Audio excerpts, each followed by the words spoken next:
retired journalist now. I majored in journalism at Indiana University. And, about the turn of the century, um, I met Matt Clare online through interest in basketball.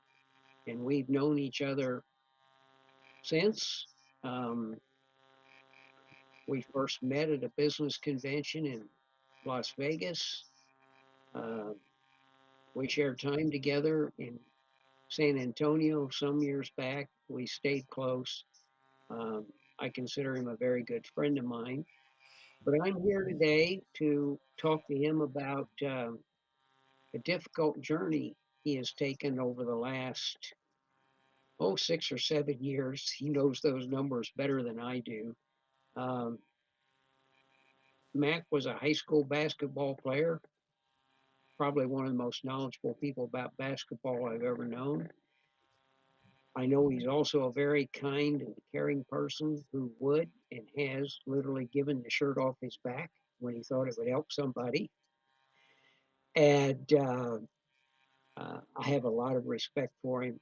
And I'm here today just to talk with him about what he's gone through and the ups and downs over the last several years as he's been battling with first getting a diagnosis of why he was experiencing pain and what he's learned and what he's gone through.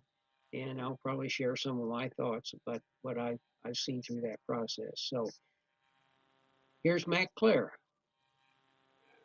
Well, thank you, Mark, and thank you for, in advance, I want to tell the viewers, uh, I want to thank Mark for putting up with me for not only today, but for all these years. We've known each other, oh God, 20 some odd years now. And he hasn't kicked me out of his life yet. So, but, in terms of the number, Mark, is actually 10 years. Uh, Yeah, I know you have some questions lined up, but I'll just volunteer this. I was diagnosed with having polycythemia vera. That's a blood cancer where you produce too much blood.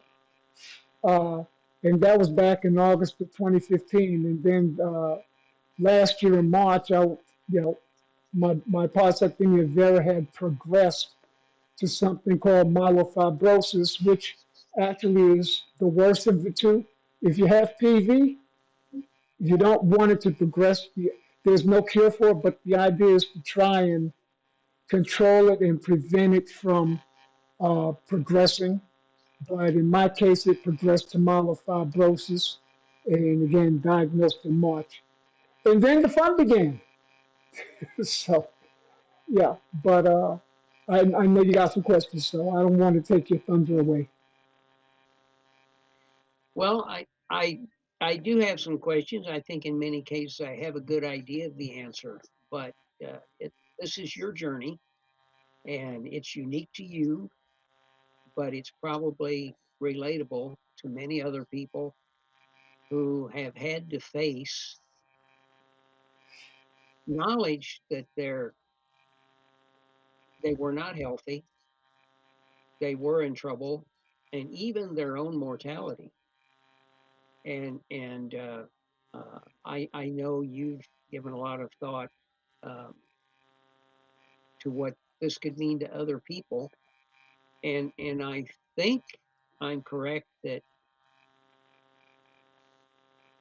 you were considered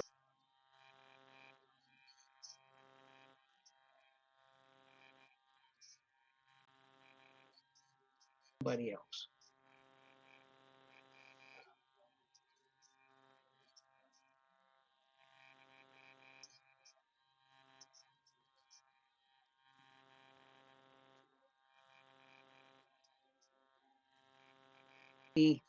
Just let go. Just let go. So I would like to hear now and share with some other people some of your thought processes. Going back to even your frustration, you were having pain in your chest, and doctors didn't seem to even listen to you and couldn't figure out what it was, to getting to where you had the first diagnosis. And I'm certainly wasn't something you expected and was a shock. And you kind of explained to me and others some of the processes you went through, and I know you're very good at being real, the highs and the lows, and the really the exhilaration of sometimes when things have gone well, and then the real valleys when all of a sudden, oh no, this isn't good at all, and wow, do I want to still be here tomorrow? Or yes, I'm going to be here tomorrow. Yeah, I've good grief, but man, I've had a number of those moments. You know, it was a quick moment, and I'll talk about that later. But you know, I I want to start with the whole. Yeah, I want to do this kind of chronologically, and you had mentioned the chest pain that I was having back in early, I think it was early 2015, and it was really a chest bone pain. And but when you go to the doctor, that's not always what they hear. They hear chest pain. And so the first time I went, I don't know if they somehow got distracted. They were looking at something else with me. Didn't find anything. That was in March of 2015. I went back in August because it was really bothering me. And so August 15th, that was uh that was the date that I went back and I emphasized to them chest bone pain. And so this time though, again hearing chest pain, they went in, they took blood and they did some other tests, tested my heart, and they came back and said, well, there's nothing wrong with your heart, but we suspect something very wrong with your blood. And so they suspected it was polycythemia vera. They sent me to a cancer clinic where it was confirmed, and that was sort of the life altering moment. But I will have you know, Mark, when and the doctor's name was Dr. Dagabadi, and when she confirmed it, I kind of asked, okay, how are we gonna kick Polly's ass? That's what I call polycythemia vera. So how are we gonna kick Polly's ass? And she was kind of shocked by my reaction, I guess. But I held it to the fire. She said, "Yes, we could." No, you got to make me feel it. I need to know that everybody on my medical staff, on my medical team, that they believe we're going to win. So she thought about it for a minute. She said, "Yes, yes, we're going to kick Poland's ass." I said, "Okay." Yeah. So now I knew that I had somebody on my team, who believed. She made me believe that she believed, and so I dealt with PV for 10 years. Uh, it did progress. I moved on to uh, another oncologist up in San Antonio named Dr. Sherber, Dr. Robert Sherber. And Man, yes, could you fill us in on why you made the change of doctors there? Was that because you had a different condition to deal with? at that time, no, uh, Dr. Gabati was wonderful, but I had an opportunity to be with the doctor who was more seasoned and who was more specialized. And, people who deal with blood cancers, they've probably heard the name Dr. Ruben Mesa. Dr. Mesa was out there at the Mayo Clinic in Arizona, and one of the people he mentored was Dr. Sherber. And knowing how good and how thorough Dr. Mesa was, uh, I knew that getting with Dr. Sherber was the next best thing. And so that's why I made the switch. It was nothing to do with Dr. Dagabadi, who I absolutely love. In fact, one day I went to her office. You know, she had done some tests, and so now we're getting ready to talk about the results. So I said, "So, what do you think, doctor? Am I going to live?" She said, "Oh, yeah, but you're asking the wrong question." I said, "What question should I ask? You should be asking how long you're going to be living." So, you know, but so she was a great doctor, and, I'll always appreciate her. But Dr. Sherber was really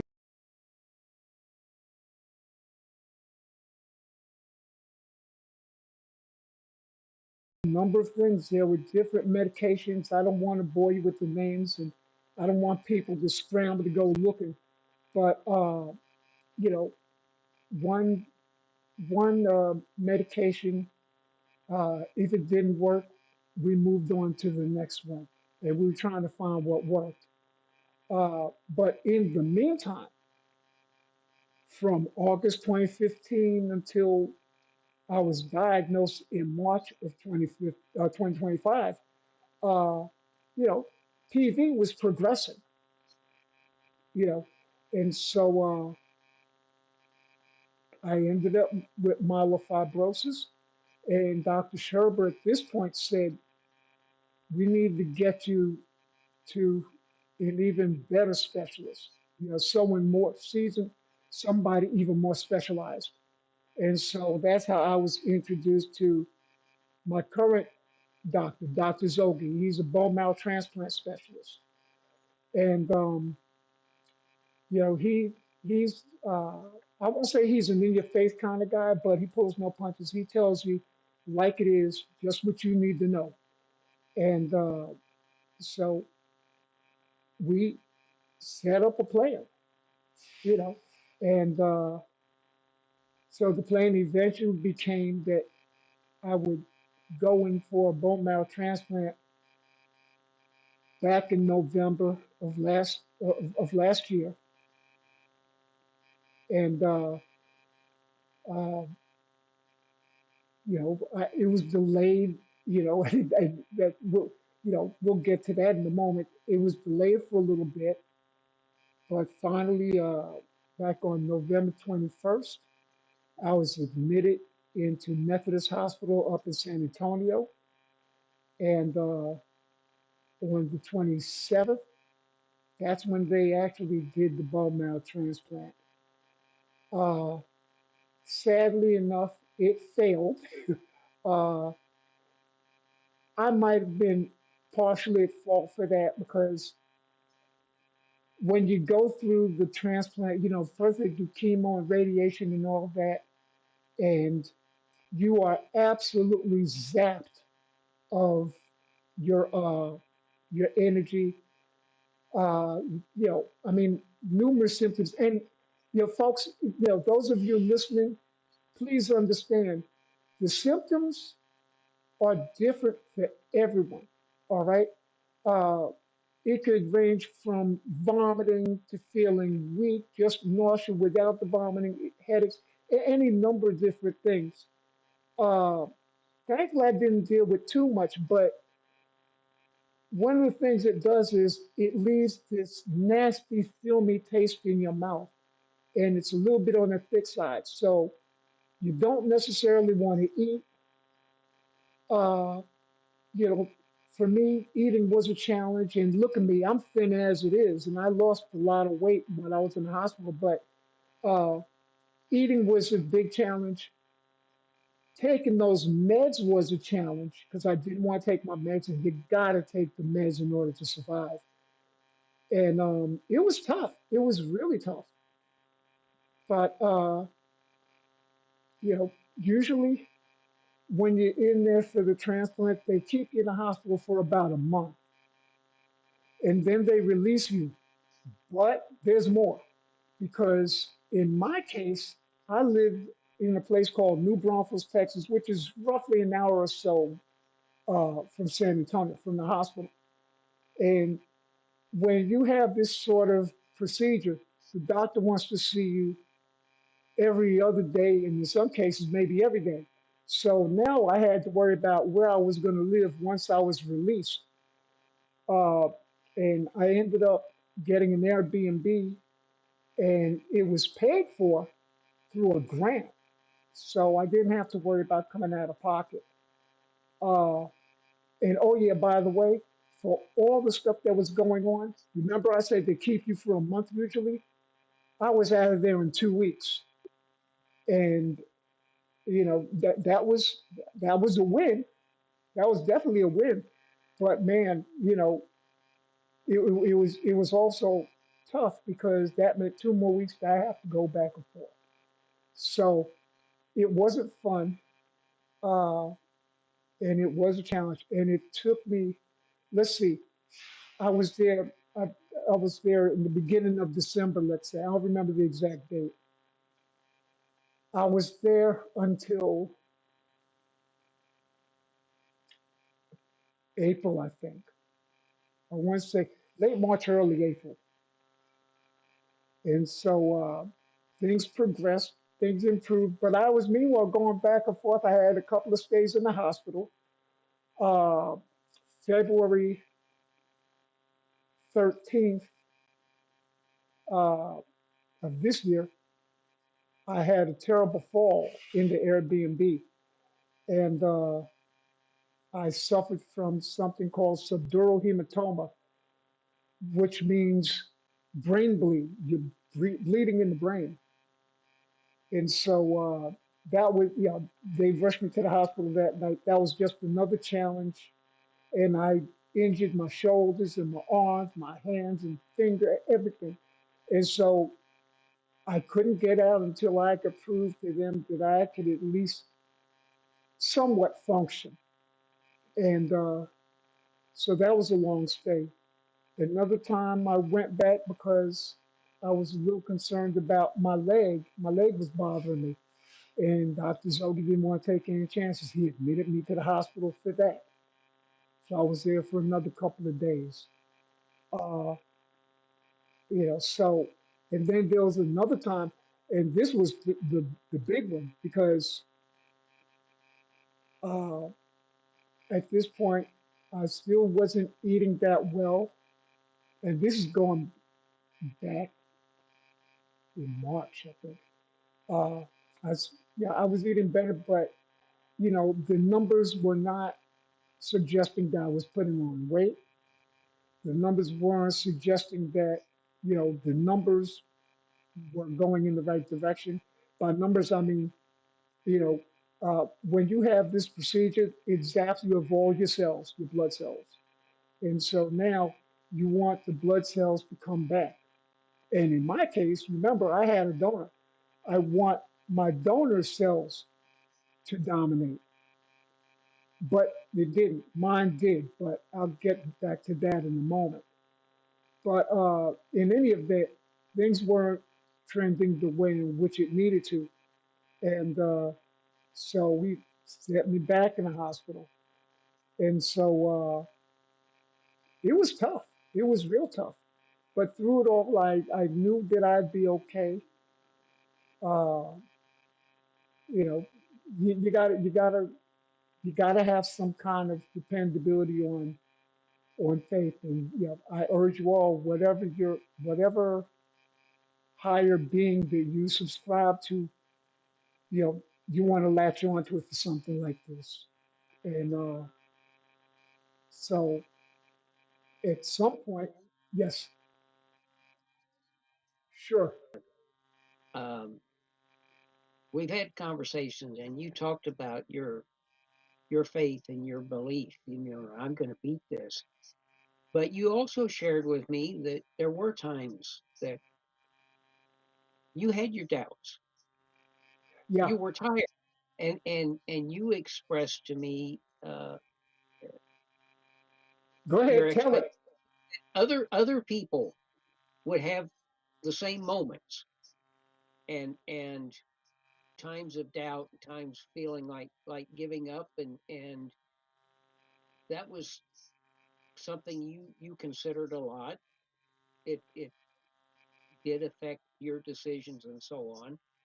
Um, and I felt we had some good conversations about just quality of life, the overall meaning of life, And I'll let you go on, but I would like to get to uh, as you look back now, um, in a good place physically compared to where you could have been and where you were. You know, your thoughts now. Uh, Again, this is your experience, what you've been through, but how worth it was it to you? Would you do it again? Are there things you might do differently knowing what you have learned? Yeah, that's actually a real good question because, so I had the bone marrow transplant and then I had what they call the stem cell boost. And for those who don't know, the stem cell boost is really very much like the transplant minus chemo and minus radiation. Uh, but now to have another transplant, an actual second bone marrow transplant, your chances of surviving that are 50-50. So back to your question, would I do it over again?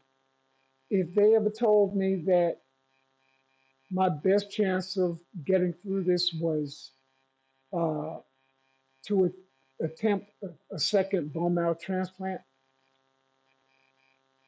it's a tough question to answer. But at that point, see, I don't like the odds 50-50. I don't like the odds 50-50. And I don't know that I would. I think at that point I would seriously consider, you know, the alternative, because now you're talking about real quality of life uh, changes. And you know, my sweetie Annette, she's been with me through all of this every day, and she never complained or anything. But I know at times it made her tired, wore her out, uh, and I wouldn't want that for her. I wouldn't want that to continue for her. I'd want her to get on with her life. This is real serious stuff, and somebody told me once, well, wanting to leave this world, that's kind of selfish. I said, nah. I said, I hear what you're saying, but I don't think I'm being selfish. The last thing I want to do is be selfish. But sometimes you have to make real tough life decisions, and it might result in death. And that's just how it is. Uh, I did tell you that there were a few times where I thought that if things continued the way they were going, because remember at this time there didn't seem to be any indication that things were improving. And so at this point, yeah, I'm kind of saying, well, you know, let me go ahead and those of you who are spiritual will understand when I say, let me go ahead and open this window and I go to sleep. Well, in the spiritual realm, you open your window and, you know, your spirit, they say your spirit goes out the window when you die. And so I did have one night where I thought I was kind of ready, you know. But I I woke up in the middle of the night to go to the bathroom, and I remember I happened to look up at the mirror at myself. Now, for those of you who have little ones in the room, cover their ears and let them walk out because I'm going to get real for a minute.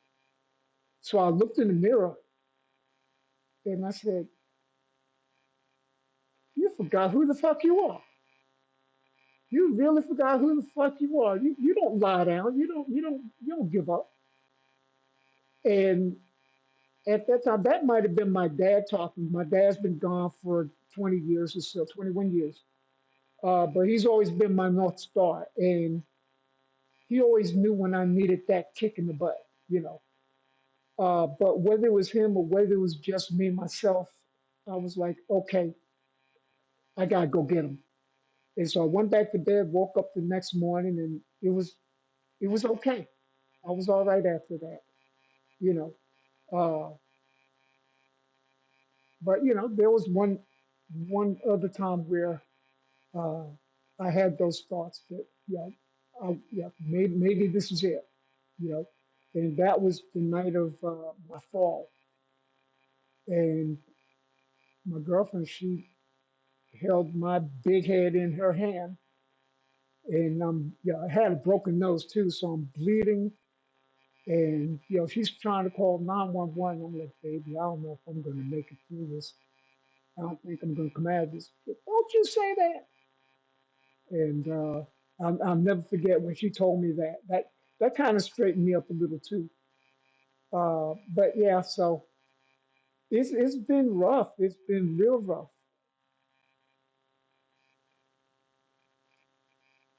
Can I interject an editorial comment here? Sure. Um, as I've been through part of this journey with you, and I want to share this for other people who are listening because it's difficult for those of us not on the journey to try to be with the person on the journey when you don't know where it's going. And Mac, you remember there were times when things were very questionable, and we were talking about whether you keep fighting or you let things happen. And I made it a point, as difficult as it was, never to push you either direction.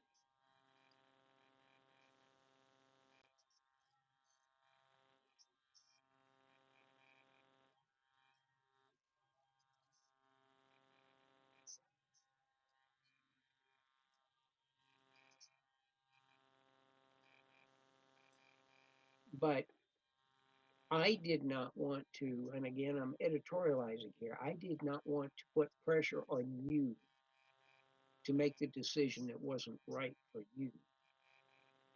And I don't know if I was being helpful or not, but you and I have talked about how difficult this is for others. And that's why I'm sharing this moment because um, it's hard on everybody. And for me, I try to look at everything as objectively as I can and try to take emotion out of it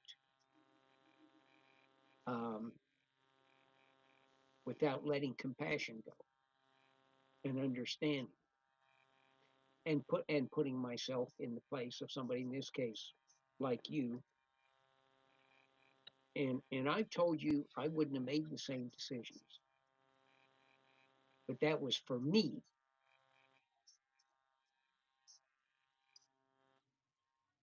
People know from my perspective here of the thought processes you have gone through, the emotions you've gone through, and while this has been and is your journey, in no way have you ever been alone. Yes, indeed. Thank you. And it's funny you end with those words because I will tell you, I never for a minute felt alone, Mark. Uh, and even that video I made when I was actually having the transplant, I made mention of that. Yeah, we're still recording. I don't know what you're seeing that for. How about now? I see on air now, but for a moment it was on standby. Oh, okay. I'm glad you told me that. But yeah. Maybe How that's just about mine. how about Now it's now? on air. Yeah, Okay. now it's on. All right. So yeah, I will tell you, I never for a moment felt like I was alone. And as a matter of fact, uh, as the days went by, it really did feel to me like my circle, my inner circle, it seemed to increase. I wasn't asking for it. I really wasn't, but it increased. And, people I just didn't know more. I didn't know that so many people were going to get on board and just, you said compassion, show how much they cared or that they cared. Uh, and I tell you, sometimes that alone has caused me to get a little emotional, bring a glow to my eye or whatever. But I've got such a such an abundance of support, and even now, and it's important to note, I am in remission. I have to remember to say that I'm in remission, and even now, I still feel the outpour of support from all these different avenues, and it's gratifying. It really is. So thank you for that. Yeah, you never left me alone. I know that. You you were right there with Annette, my son Marcus, uh, and so many other people uh, who didn't have to do what they did, and really might not seem like much. I mean, my family and my friends are spread out. Nobody's really here, except for one or two people, in addition to Annette. Well, even in distance, you can show somebody